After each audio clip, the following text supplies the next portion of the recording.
buat apa yang umat Tuhan lakukan ketika Tuhan tidak kelihatan. Ketika kehadiran Tuhan seakan-akan tidak nyata. Yang kita buat adalah kita taati perintah Tuhan. Amin. Taati perintah Tuhan. Ayat 12 saya ulang. Maka kembalilah rasul-rasul itu ke Yerusalem.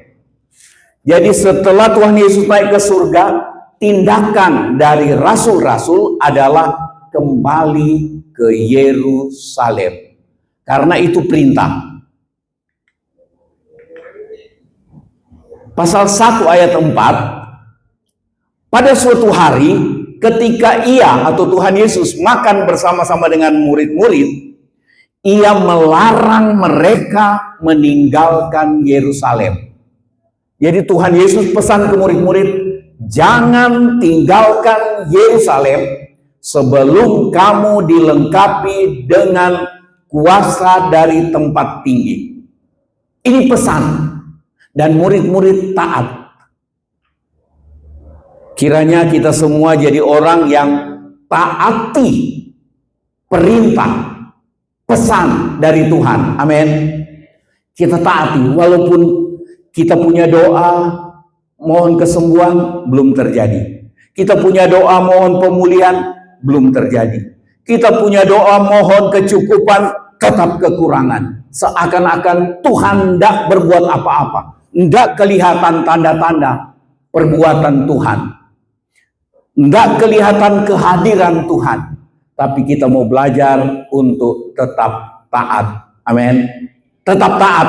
Kita lihat Tuhan Yesus pesan jangan tinggalkan Yerusalem. Ada janji Bapa, tapi tidak tahu kapan. Janji Tuhan pasti digenapi. Amin.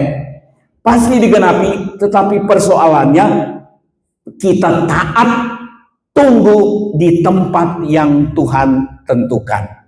Tuhan Yesus bilang jangan tinggalkan Yerusalem, dan murid-murid taat. Ketika Tuhan Yesus naik ke surga, tidak kelihatan lagi. Murid-murid kembali ke Yerusalem dan berkumpul. Mereka tinggal di situ menantikan janji Bapa.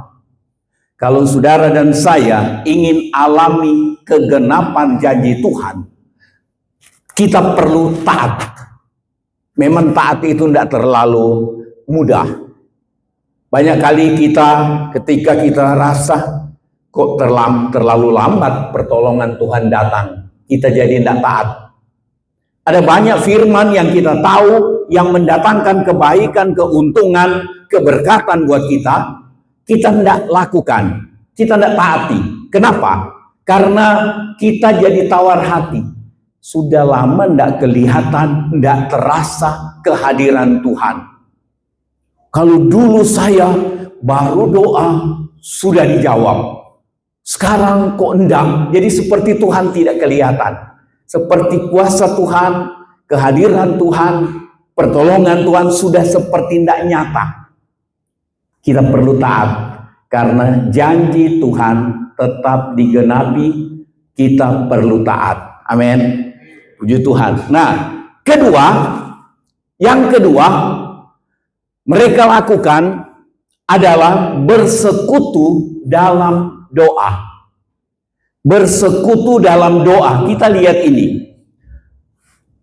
Jalannya Tuhan atau caranya Tuhan untuk kita alami kegenapan janji Tuhan, tidak ada cara lain. Ada ketaatan, ada persekutuan, dan doa. Kita lihat ini lebih dulu. Ayat 14, mereka semua bertekun dengan sehati dalam doa bersama-sama. Ada bertekun artinya terus menerus. 1 kali doa, 2 kali doa, 3 kali doa belum dijawab. Murid-murid tiap hari mereka bertekun berdoa bersama-sama. Hari pertama, hari kedua, hari ketiga, tidak ada tanda-tanda jawaban. Karena Tuhan Yesus tidak bilang begini, nanti hari yang ke-10 kalian akan dipenuhi. Pasti orang tekun, tunggu. Tapi ini Tuhan cuma bilang dalam waktu yang dekat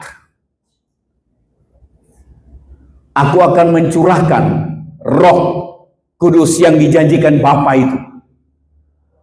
Dalam berapa hari ke depan. Tidak dibilang cuma 10 hari. Jadi murid-murid berdoa, menunggu. Doa dengan tekun. Bertekun dan sehati. Ini yang penting. Dalam rumah tangga, kalau tidak sehati, itu ada kerusakan yang terjadi.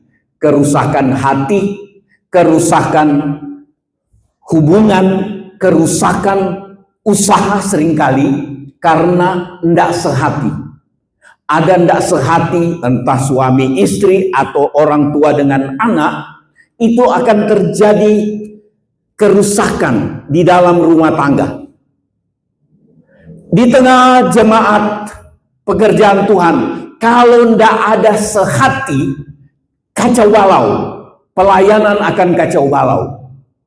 Tidak akan bagus tumbuhnya kalau tidak sehati.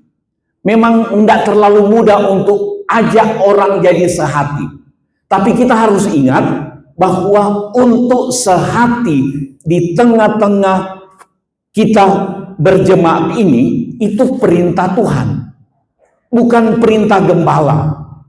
Kalau kita rindu alami kegenapan janji Tuhan, kita belajar hidup untuk sehati, punya hubungan baik satu dengan yang lain.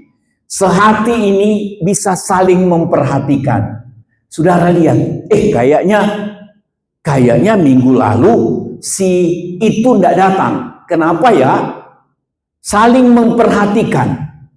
Kadang-kadang saudara bisa telepon, kok tidak hadir, tidak ibadah, kenapa? Sakit ya? Ada, kalau sakit, kadang-kadang mungkin saudara tidak sempat besuk, saudara telepon saya.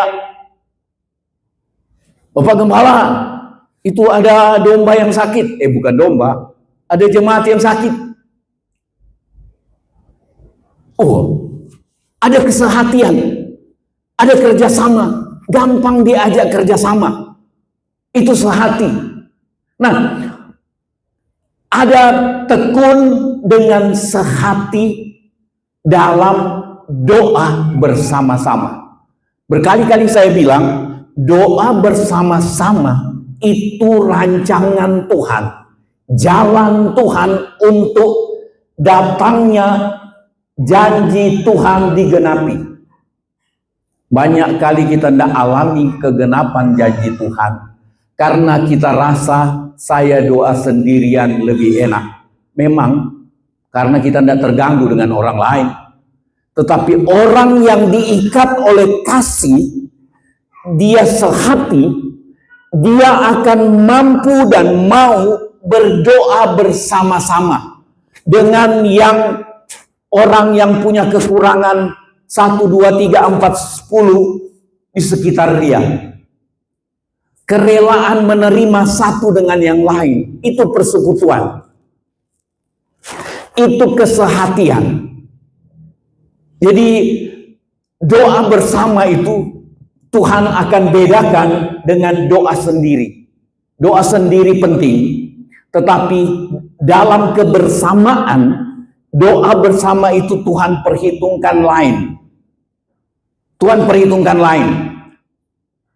Karena firman Tuhan tulis begitu. Jadi Tuhan tidak pernah robah jalur untuk terima janji. Untuk kita terima janji Tuhan tidak pernah robah. Tekun sehati dalam doa bersama. Kemudian kita lihat mereka tekun sehati dalam doa bersama-sama dengan beberapa perempuan serta Maria ibu Yesus. Ini luar biasa, ini Ibu Maria ini. Mungkin kalau kita bilang begini, ini saya yang melahirkan Yesus. Yesus yang kalian sembah, kalian ini murid-muridnya Yesus, saya mamanya Yesus. Mungkin dia bisa bilang, buat apa saya mau ikut doa bersama-sama dengan kalian? Ini Maria dengan rendah hati. Dia ikut doa bersama-sama. Siapa kita lebih hebat dari Maria kah kita? Sampai kita abaikan doa bersama. Kita remehkan doa bersama. Maria dalam kerendahan hati. Cuma orang yang rendah hati yang mudah bersekutu dan berdoa bersama. Maria lakukan itu. Kayaknya ini Tuhan tunjukkan ke kita, Maria yang sehebat itu, yang sebaik itu rohaninya, rela datang ikut bersama-sama dipimpin oleh Petrus untuk berdoa. Saya berani bilang dipimpin oleh Petrus karena beberapa ayat setelah ini Petrus yang berdiri untuk bicara. Satu orang dari antara kita murid sudah tidak ada. Mari kita undi untuk cari tahu siapa yang menggantikan. Itu Petrus. Jadi saya percaya Petrus yang pimpin mereka berdoa bersama, bertekun. Maria ada. Ini luar biasa ini Ibu Maria ini. Dia yang melahirkan Tuhan Yesus dengan segala pergumulan, banyak penderitaan, banyak ancaman dia alami. Tetapi ketika Tuhan Yesus disalibkan, dia ada di sana. Dan ketika murid-murid menunggu janji Tuhan Yesus untuk kirim Roh Kudus memenuhi murid-murid, Maria ada ikut berdoa. Saya baca penjelasan, ini terakhir Maria disebut. Selanjutnya tidak disebut lagi. Terakhir Maria muncul di Kisah Rasul pasal 1 ini, ayat 14. Dia ikut doa bersama-sama. Pasti dia hadir ketika murid-murid dipenuhkan dengan Roh Kudus.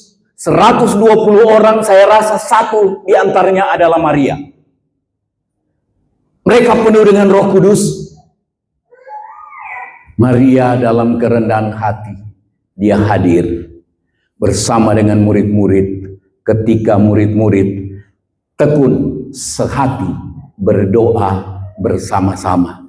Tidak ada jalan lain untuk terima kegenapan janji Tuhan selain dari kita tekun bersekutu, tekun berdoa bersama-sama, tekun untuk kebersamaan.